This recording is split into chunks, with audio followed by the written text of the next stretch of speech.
You, John Fitzgerald Kennedy, do solemnly swear. I, John Fitzgerald Kennedy, do solemnly swear.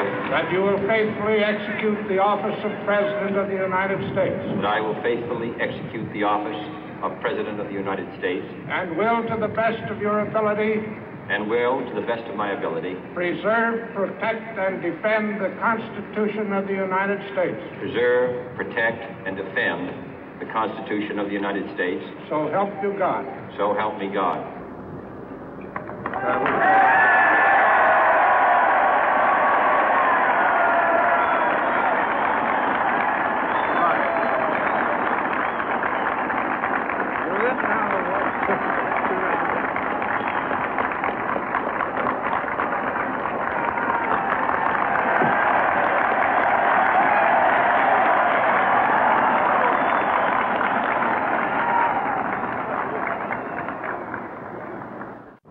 Vice President Johnson, Mr. Speaker, Mr. Chief Justice, President Eisenhower, Vice President Nixon, President Truman, Reverend clergy, fellow citizens.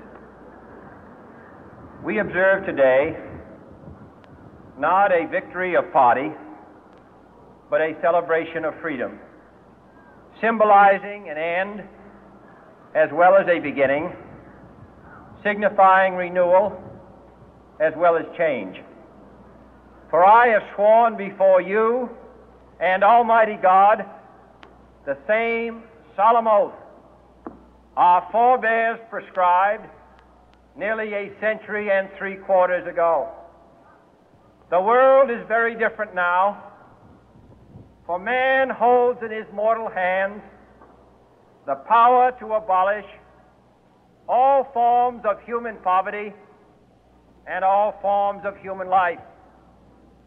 And yet the same revolutionary beliefs for which our forebears fought are still at issue around the globe.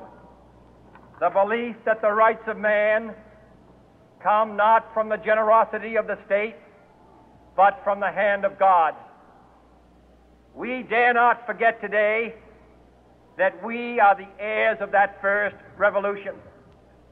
Let the word go forth from this time and place to friend and foe alike that the torch has been passed to a new generation of Americans born in this century, tempered by war, disciplined by a hard and bitter peace, proud of our ancient heritage, and unwilling to witness or permit the slow undoing of those human rights to which this nation has always been committed and to which we are committed today at home and around the world.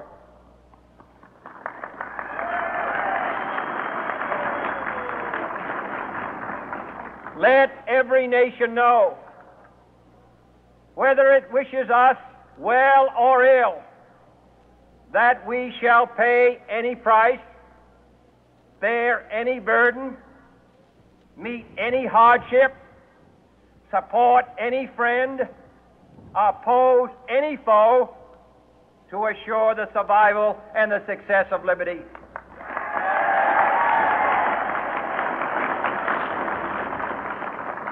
This much we pledge and more. To those old allies whose cultural and spiritual origins we share, we pledge the loyalty of faithful friends. United, there is little we cannot do in a host of cooperative ventures. Divided, there is little we can do, for we dare not meet a powerful challenge at odds and split asunder. To those new states whom we welcome to the ranks of the free, we pledge our word that one form of colonial control shall not have passed away merely to be replaced by a far more iron tyranny. We shall not always expect to find them supporting our view, but we shall always hope to find them strongly supporting their own freedom, and to remember that in the past, those who foolishly sought power by riding the back of the tiger ended up inside.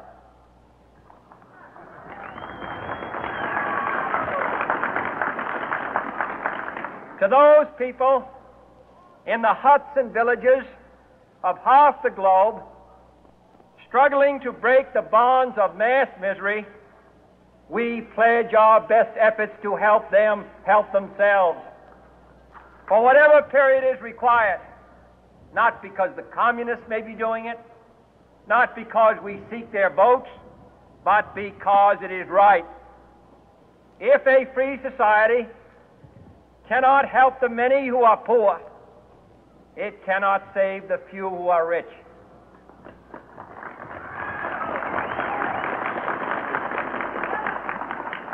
To our sister republics south of our border, we offer a special pledge to convert our good words into good deeds, in a new alliance for progress, to assist free men and free governments in casting off the chains of poverty. But this peaceful revolution of hope cannot become the prey of hostile powers. Let all our neighbors know that we shall join with them to oppose aggression or subversion anywhere in the Americas. And let every other power know that this hemisphere intends to remain the master of its own house.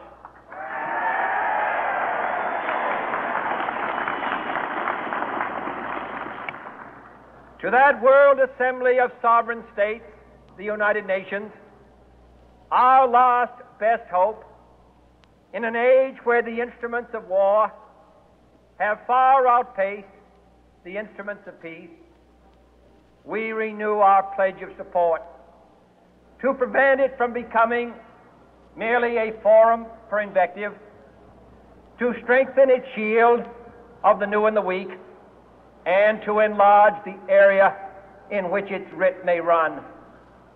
Finally, to those nations who would make themselves our adversary, we offer not a pledge, but a request that both sides begin anew the quest for peace.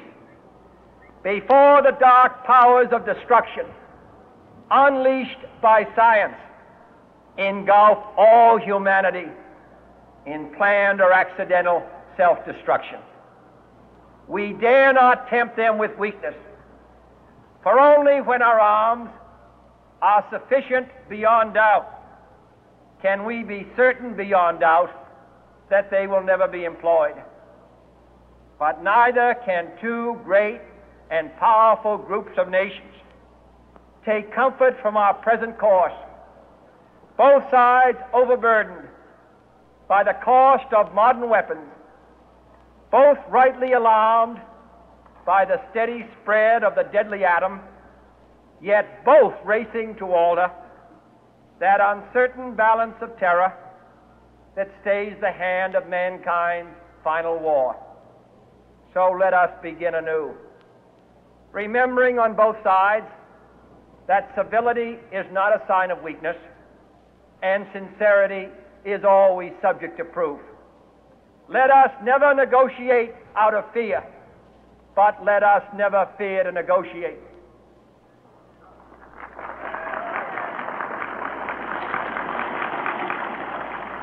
Let both sides explore what problems unite us, instead of belaboring those problems which divide us.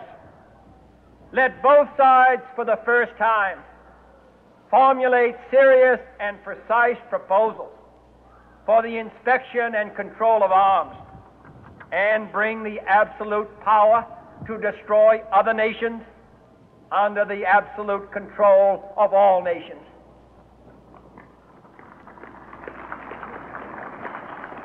Let both sides seek to invoke the wonders of science instead of its terrors. Together, let us explore the stars, conquer the deserts, eradicate disease, tap the ocean depths, and encourage the arts and commerce. Let both sides unite to